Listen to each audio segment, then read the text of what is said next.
iespējams dzirdējāt, iespējams ne. Rīgas doma bija izsludinājusi konkursu uz pilsētas logo. Jā, pilsētas logo. Rīgai tagad iebraucot, lūk, tāds ir uzraksts, bet pilsētai nav logo. Kā var pilsēta bez logo dzīvot tik ilgi? Jā, ļoti dīvaini, un tāpēc tika izsludināts konkurss, kur es vērtēju kā ļoti pozitīvu gājienu, jo par naudu. Jā, ja jūs izdomājat saukli un logo un abas divas apstiprina, 3500 eiro var dabūt. Es domāju, jā, varēja būt arī 60. Zin kā, jo 3500 diezgan normāli. No vienas puses sapriecājos par to, ka ir tāds konkurss, no otras puses, protams, arī nedaudz apvainojos, jo mēs jau vienā no pirmajiem raidījumiem šī sezonā ieteicām Rīgas domē logo. Lūk, jūs redzat. Ja? Mēs ieteicām maģiskā Rīga, ja jau tā ir maģiska vieta, ja mēs skatāmies no domas viedokļa. Es zinu, ka logo varbūt nav pilnībā oriģināls.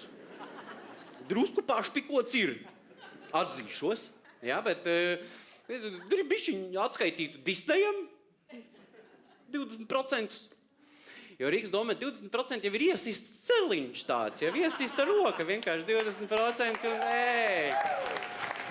Nav tik sarežģīti. Precīzi, ka nav tā. Nu jā, bet Disneja gadījumā būtu.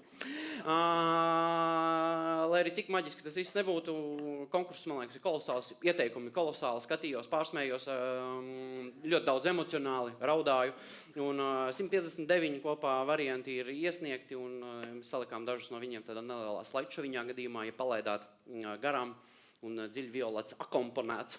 Lūdzu, video.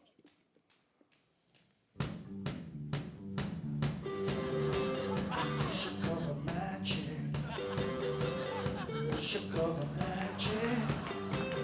Das hier, das war Randebu. Riga, jaunais logotīps. Shook over magic. Shook over magic. Shook over magic. Shook over magic. Shook over magic. Shook over magic.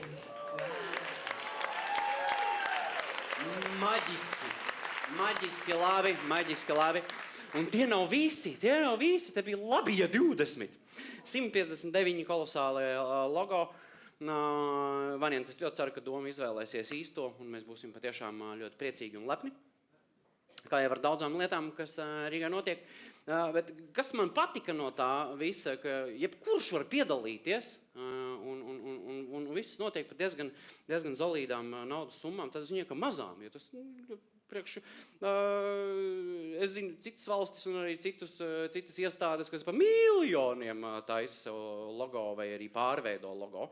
Un ņemot vērā, ka šis, manuprāt, strādā, mēs ir iedomājamies, ko vēl varētu tādā pašā veidā risināt. Piemēram, tā paša Baroniela, ja iespējams nācātu, kā jūs savādāk varējāt atnākt, ka ne pa Baronielu. Nu, ja neteleportējāties, jo šī ir maģiska Rīga. Iespējams, tur kādam bija jāizstrādā kaut kāds projekts vai vēl kaut kas. Varēja vienkārši paprasīt, izsludināt konkursu. Nu, lūk, piemēram, uzreiz konkursā jūs saņemt smuku ieteikumu Barona iela, kā varētu izskatīties. Ja, teiksim, policistiem jāpērk jauni auto, kā viņi izskatīsies, kā neizskatīsies. Paprasat, un hops, jums ir nākamais uzreiz piedāvājums. Policijas jaunie auto. Kā viņas varētu trafaretēt. Ja, tas pats stāsts ar reģionu reformu bija ļoti sarežģīti, kā mēs sadalīsim Latviju pa jaunajiem reģioniem, pa tiem pagastiem novadiem. Ja, uztaisa konkursu, hops, un piedāvājums. Redzat? Ja, tikai viena problēma, pa vidu viss jāizcērt. Ja, un darīts. Ir arī diskusijas, ka Bērziņš atteicās no prezidents, bijušais atteicās no Bāku Gunim, atteicās no tā un šitā, vai prezidentam ir jābrauc ar eskortu vai nav jābrauc, kā tad tur viņam beigās jādara. Taisa konkursu un saņem uzreiz piedāvājumu. Tā varētu izskatīties prezidenta pārvietošanās. Un tas starp citu nav rūķis, es domāju, galvā. Nē. Es domāju, ka tā ir Bāku Guns domāta. Būt, nē. Vai arī valsts ieņēmuma dienesti iztērē milzīgu naudu par projektu jaunajai biroju ēkai. Ja? Hops, konkurss, un mums ir kolosāls pieteikums. Kā varētu izskatīties vida māja jaunā? Hopsī, gatavs. Ja?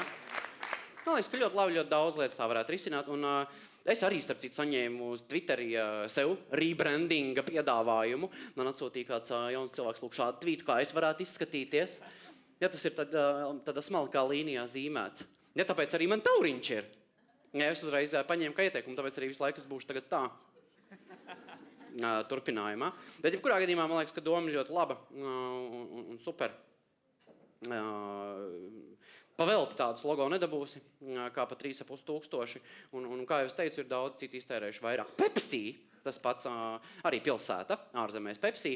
Pa savu logo, šis ir vecais Pepsi logo, ja, un viņi uztaisīja rebrandingu, kurš izmaksāja 1 miljonu un nonāca pie šāda logo.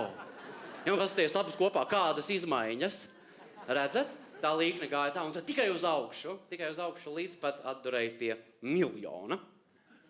Mums ir turpinājumā arī piedāvājumais jauks konkurss, kur nekas mums varētu nerādīsies, ņemot vērā šo kolosālo ideju, kā es varētu izskatīties, un tā es jau arī lēnām sāku izskatīties, arī izbālēšu, un būšu tikai kontūra ar laiku.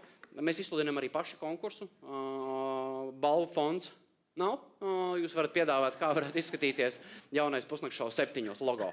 Ja būs kolosāli piedāvājumi nākamajā raidījumā, mēs pilnīgi noteikti šo logo iekļausim iekšā.